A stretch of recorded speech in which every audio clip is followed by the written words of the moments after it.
Bernadette Bohan, you're very welcome. Lovely to be here with you, Rory. How did you come to prominence? Well, probably after I was diagnosed with cancer for a second time, and I began to change the way I lived my life. I changed the food I ate and, various lifestyle changes. And then people began to ask me, what were you doing? What was this big change in you?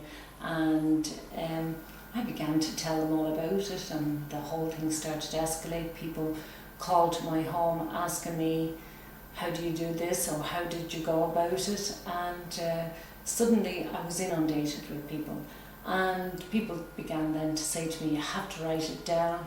I wrote it down, I sent it off to a publisher, and they decided to take the story. And the rest then is history. I've written 3 books now, and on the subject of healing and nutrition and cancer and all of this.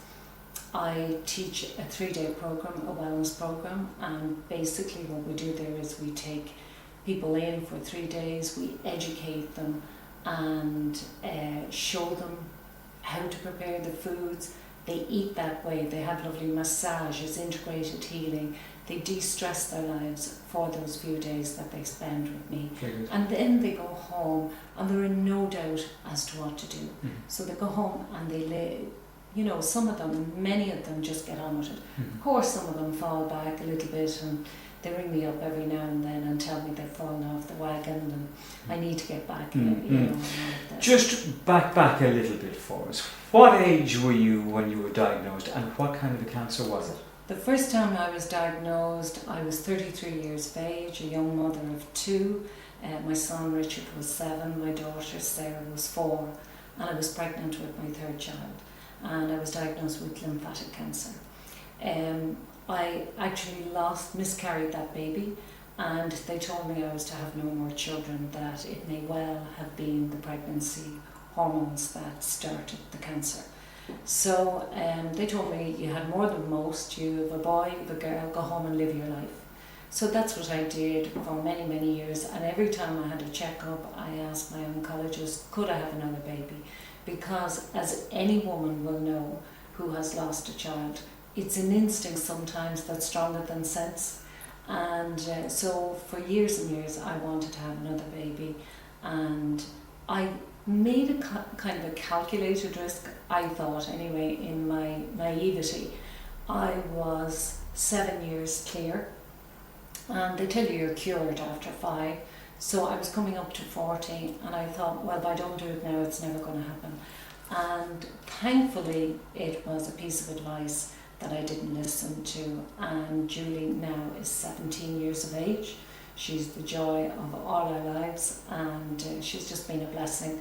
In my book, I called her my miracle baby, and that's what she's been. So, 33 years of age, a young mother at the time, and that all. And did you go through the conventional treatment system? Of course I did, yeah. I didn't know any better. I didn't, I wasn't educated. I think that's the secret. You have to get educated on all of this. But I went through the conventional system, and as I say, I was 12 years clear, and then it came back in the breast. And again, of course, back and through the conventional system. But as I started to, maybe I was certainly older, I don't know whether I was a bit wiser, but I really began to educate myself, and I began to change the way I was eating. And I learned that nutrition had a huge part to play in combating the effects of this cruel and frightening disease. So I knew I could change what went into my shopping basket. How difficult could it be? We go away to, Italy, we eat Italian food. We go to Spain, we eat Spanish food.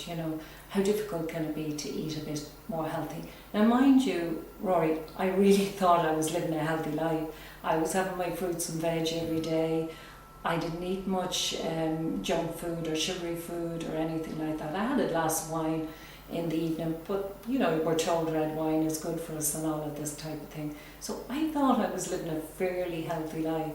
And when I was diagnosed the second time, I really thought, oh my God.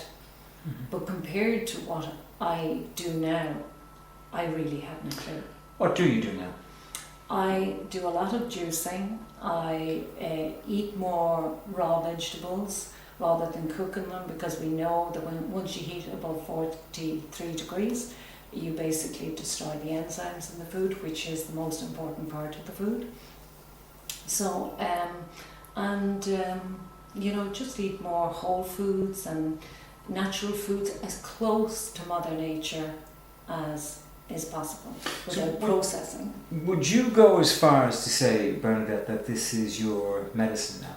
Yes, as the wise old Greek said, Hippocrates himself, let food be your medicine and let medicine be your food.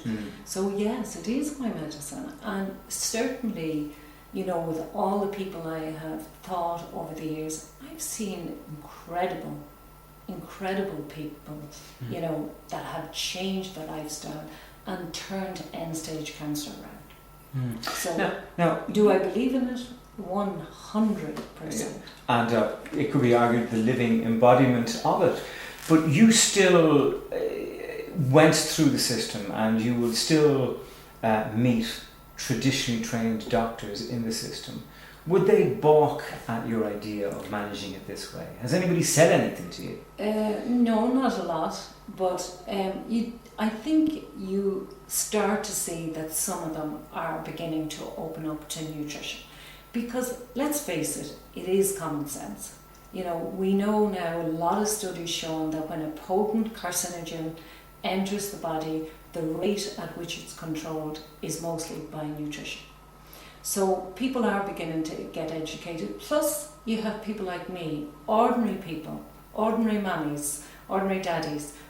We have the University of Google now. So we can Google anything and find out what it means. So education is the key. We ordinary people are starting to get educated. Tell us a bit about your books. Well, the first book I really wrote my story, and it's a very ordinary mother's story. It's a story that many women share with me over and over and over. And it's, as I say, an ordinary mother's story, but it's a story full of joy and passion and tenderness. So that was the first one. And then I had a huge kind of demand then after I wrote that, for people asking me, well, what recipes, how do I go about this? How do I do that? How do I dehydrate? How do I juice? How do I sprout? So I wrote the second book, and that laid out 75 great recipes and that, and all about enzymes, essential fats, right across the board.